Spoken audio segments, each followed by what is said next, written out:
Ezempilo zibheke ukuthi zilwe nesifo sofuba ngokusebenzisa ubuchwepheshe besimanje ngamafuphi i-AI.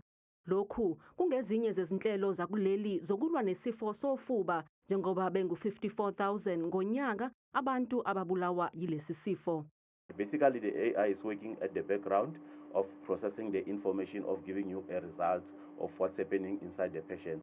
Balinganiselwa ku-36% abantu abanesifo sofuba esingaxilongiwe emhlabeni.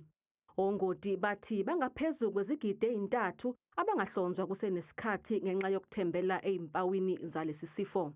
Before 2010, we were using microscope to test tuberculosis. So we take your sputum. If we suspect you have TB, we put it in a microscope and we check whether you've got tuberculosis or TB. And we would find that only 50% of those who actually have TB. Ongoti kanye nesiphathimandla kwezezimayini babheke ukuthi kusetshenziswe indlela yokuxilonga ngezobuchwepheshe ezifweni zamaphaphu ezifana nesilicosis okuyisifo esitholakala ngenxa yendawo abasebenza kuyo.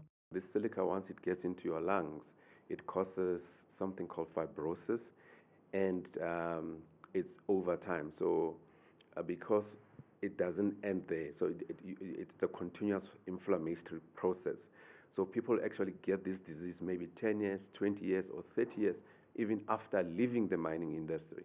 Inhlangano iSouthern Africa Miners Association ithi kungasiza kakhulu uma lesifo sitholakala kusenesikhathi ezisebenzini zasezimayini. Kulindeleke ukuthi le ngqungquthela iphothulwe kusasa.